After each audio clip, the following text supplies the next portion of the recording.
मध्ये प्रोग्राम करायचा आहे. धन्वंतरीचा एक स्टेज असेल आणि त्या धन्वंतरीच्या स्टेजवरती धन्वंतरीचे 5 लीडर स्वतः हेलिकॉप्टर लँड होतील.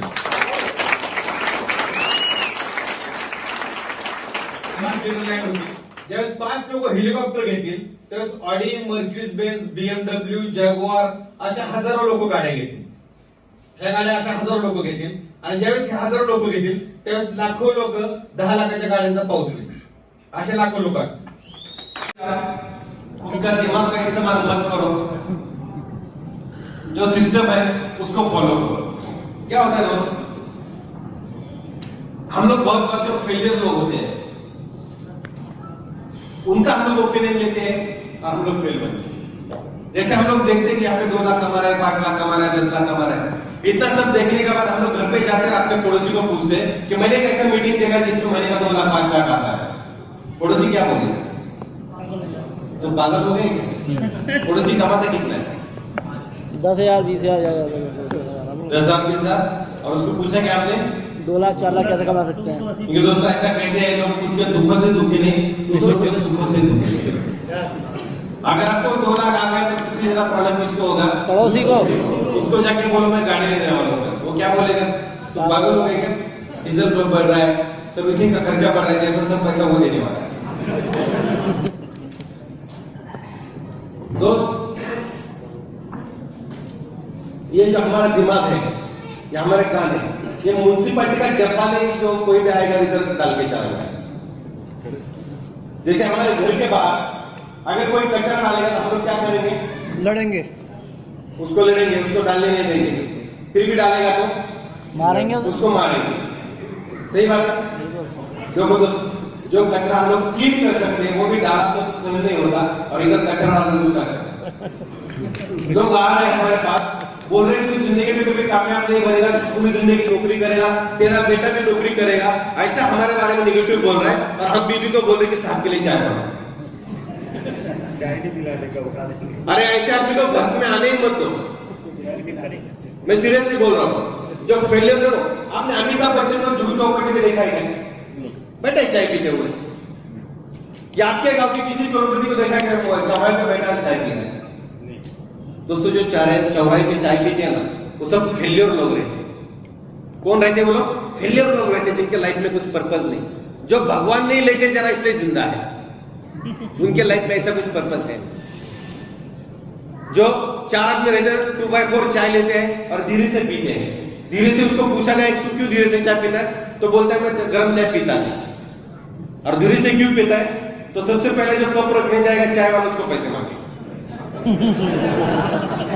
और बात कर रहा है दिल्ली की, मोदी सर ने ऐसा टैक्स करना चाहिए. तू टैक्स भर रहा है क्या? तो सारे टेंशन क्यों ले रहे हैं?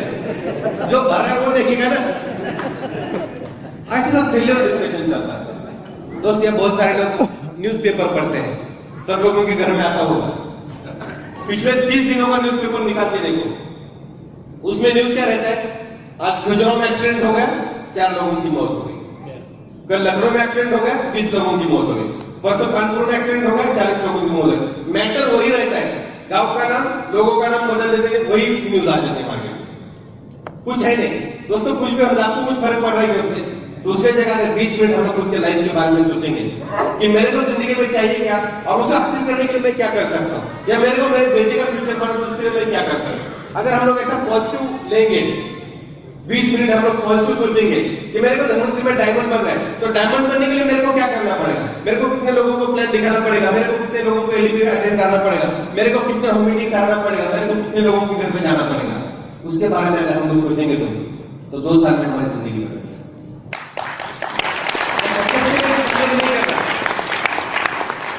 जो भी बोला गया उसको 100% सरेंडर करो, क्योंकि सिस्टम हर जगह पे काम करती है. एक बार एक पुजारी जी ट्रेन से जाते हैं, ट्रेन में बैठते थोड़ा सफर शुरू हो जाता है, पीछे आता है. पीछे आने के बाद पूछता है कि पुजारी जी कहाँ जा रहे हो? पुजारी बोलता है कि मैं अयोध्या जा रहा हूं, मैं भगवान राम का बहुत बड़ा भक्त हूं, मैं भगवान राम को मिलने जा रहा हूं. तो टीसी बोलता है पुजारी जी टिकट दिखाओ. पुजारी बोलते हैं मेरे पास टिकट है. टीसी थोड़ा टेंशन में आ जाता है, बुजुर्ग आदमी है, क्या करेंगे आदमी. उसको फिर बोलते हैं बाबा टिकट निकलना पड़ेगा.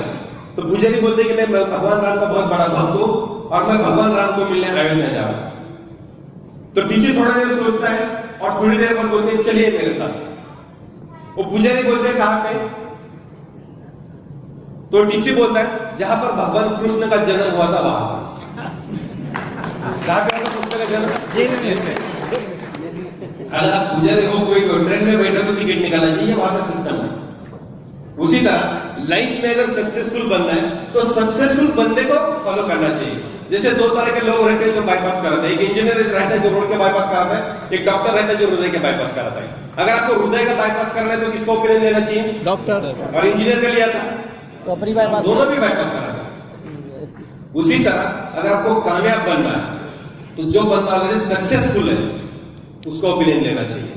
दोस्त देखो, जब बारिश की बूंद ऊपर से गिरती है, वही बूंद अगर हाथ पे गिरती है तो हम लोग उसको पी सकते हैं, अपनी प्यास बुझा सकते हैं।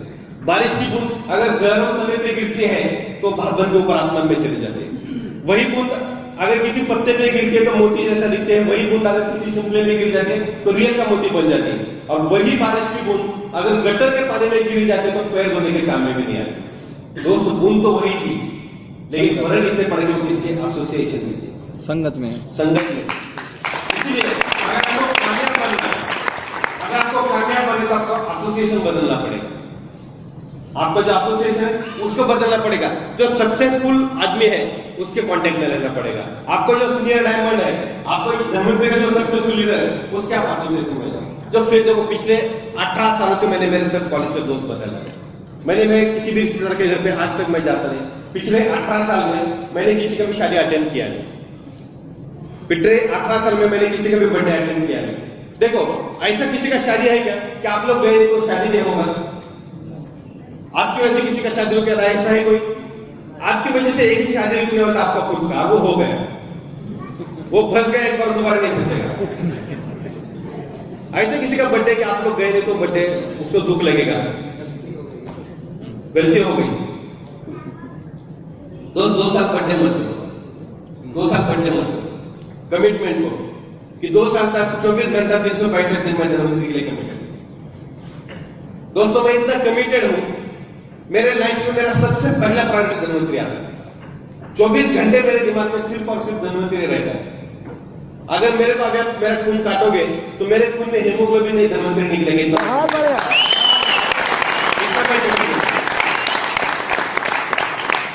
मेरे लाइफ में सबसे पहला प्रायोरिटी मेरे बीबी बच्चों से भी बढ़कर मेरे को धन्वंतरी है। क्योंकि अगर ये धन्वंतरी है तो मैं मेरे बीबी बच्चों को कहीं पर भी लेके जा सकता हूं। ये धन्वंतरी में ताकत है। दोस्त, धन्वंतरी में बहुत सारे लोग लाखों रुपए कमाए, बहुत सारे लोग आए और कामयाब बने। तो इसमें कुछ ज्यादा है नहीं। ये बिजनेस में सक्सेस का सीक्रेट इतना है कि जितने भी लोग आपके सामने आ जाए आप उनको बिजनेस प्लान दिखाओ। अगर आप उसको बिजनेस प्लान दिखाओगे तो आदमी या तो जुड़ेगा या तो ना बोलेगा। अगर आपने 10 लोगों को बिजनेस प्लान दिखाया तो 10 के 10 लोग हाँ बोलेंगे क्या? नहीं। 10 के 10 लोग ना बोलेंगे क्या? नहीं। कितने लोग हाँ बोलेंगे? देखो, मेरे के रेडियस में कोई भी बंदा आता है तो मैं उसको बिजनेस प्लान दिखाता हूँ। या तो वो हाँ बोलेगा तो मेरा काम बन जाता है, अगर वो ना बोलता है तो उसको भी एक उधर डायलॉग में देता हूँ कि सर मेरे को मालूम था आप नहीं करने वाले थे, लेकिन मेरे को भी प्रैक्टिस करने के लिए कोई नहीं मिल रहा। आप जज मत करो। प्रॉब्लम ये होता है कि हम लोग बहुत जज करते हैं कि इतना बड़ा डॉक्टर है, ये कर पाएगा, ये नहीं कर पाएगा, इसके पास बहुत पैसा है, इसका बहुत बड़ा अस्पताल है। बड़े अस्पताल के ऊपर बड़ा कर्ज अपने को नहीं पता। एक बार क्या होता है, एक बच्चा ट्रेन से सफर करता है और ट्रेन से सफर करते हैं, सामने एक बुजुर्ग आदमी रहता है तो पूछता है अंकल टाइम क्या हुआ? अंकल बोलते मैं टाइम नहीं बताऊंगा। वो बोलते क्यों टाइम नहीं बताओगे? तो फिर वो बोलते देख मैं टाइम बताऊंगा तो फिर मेरा नाम पूछेगा। मुझे मेरा नाम बताने में कोई प्रॉब्लम नहीं, अगर मैं मेरा नाम बताऊंगा तो मुझे फिर तेरा नाम पूछना पड़ेगा। मुझे तेरा नाम पूछने में कोई प्रॉब्लम नहीं, अगर मैं तेरा नाम पूछूंगा तो फिर हमारी जान पहचान बढ़ेगी। हमारी जान पहचान बढ़ेगी, इसमें मुझे कोई प्रॉब्लम नहीं। अगर हमारी जान पहचान बढ़ेगी तो मुझे तुम्हें मेरे घर बुलाना पड़ेगा। तुम्हें मेरे घर बुलाने में मेरे को कोई प्रॉब्लम नहीं। अगर तुम मेरे घर में आओगे तो तुम मेरे खूबसूरत लड़की को देखोगे, तुम मेरे खूबसूरत लड़की को देखोगे, इसमें मुझे कोई प्रॉब्लम नहीं, लेकिन देखते ही तुम्हें उससे इश्क हो जाएगा। और मैं ऐसे लड़के के हाथ में मेरे लड़की का हाथ नहीं दे सकता जिसके पास टाइम देखने के लिए घड़ी तक घड़ी। इतना दूर हम लोग सोचते हैं। प्लान दिखाओ, या तो देखो मेरे सामने अगर इंडिया का पंतप्रधान भी बैठेगा तो भी उसको मैं बिजनेस प्लान दिखा सकता हूं। मैंने ऑलरेडी पद्मश्री डॉक्टर विजय भटकर जो पुणे से बिलोंग करते हैं उनको मैंने बिजनेस प्लान दिखाया। मैंने गवर्नर को बिजनेस प्लान दिखाया जो सिक्किम में है, श्रीनिवास जी पाटिल सर करके, उनको भी मैंने बिजनेस प्लान दिखाया। मेरे सामने कितना भी बड़ा आदमी बैठा होगा, शरद पवार आएंगे तो मैं उनको भी बिजनेस प्लान दिखाऊंगा, क्योंकि Sharad Pawar already financial strong है, मेरे किस काम के। अगर वो जुड़ते हैं तो मेरा फायदा है। तो ये अपने हैबिट में डालो कि दुनिया का कितना, देखो हम लोग इसलिए फेल होते हैं कि हमारे सामने जो भी आदमी बैठता है हम लोग उसको ज्यादा वैल्यू देते हैं। तो आपके सामने को मेरे सीनियर ने मेरे को बोला था कि तेरे सामने जो भी बैठेगा तो दिमाग में डाल कि दुनिया का सबसे बड़ा पागल तेरे सामने बैठेगा। और फिर बात, तुम सामने वाले को ज्यादा इंपॉर्टेंस दोगे तुम बात नहीं कर पाओगे। सक्सेसफुल आदमी से पूछो कि सक्सेस कैसा होना है। हम लोग हमेशा गलत आदमी से सलाह लेते हैं। एक बार एक आदमी, उसकी बीवी गुम हो जाती है, वो इधर उधर उसको ढूंढता है, पूरा दिन ढूंढने के बाद वो शाम को जाता है भगवान के पास। जोर जोर से घंटा बज जाता है, रात के 12 बजे होते हैं, वो मंदिर रहता है भगवान राम का। भगवान राम सोए रहते हैं। फिर भगवान राम की नींद खराब हो जाती है, वो बाहर आ जाते हैं और उसको पूछते हैं कि क्यों भाई, क्यों परेशान कर रहे हो, क्यों इतना चिल्ला रहे हो। वो बोलता है मेरी बीवी गुम हो गई। तो राम उसको अच्छा आंसर देते हैं कि मेरे को पता है तेरी बीवी गुम हो गई। बोलते इधर आ, वो सामने जो केसरी कलर का झंडा दिख रहा है ना, वो हनुमान का मंदिर है। मेरी बीवी गुम गई थी, उसने ढूंढ के निकाली और डिपार्टमेंट उसके पास। तो सक्सेसफुल होना है तो सक्सेसफुल आदमी से जाके पूछो कि सक्सेसफुल कैसे होना है, फेलियर आदमी को मत पूछो। तो दूसरे को मुश्किलों से भाग जाना बहुत आसान होता है। मुश्किलों से भाग जाना आसान होता है, हर पहलू जिंदगी का इम्तिहान होता है। डरने वालों को मिलता नहीं कुछ जिंदगी में, और लड़ने वालों के कदमों में जहान होता है। साथियों, बस आज के लिए इतना ही। मेरी इस वीडियो को लाइक, शेयर और सब्सक्राइब जरूर करें। मेरी आने वाली ऐसी वीडियो को लगातार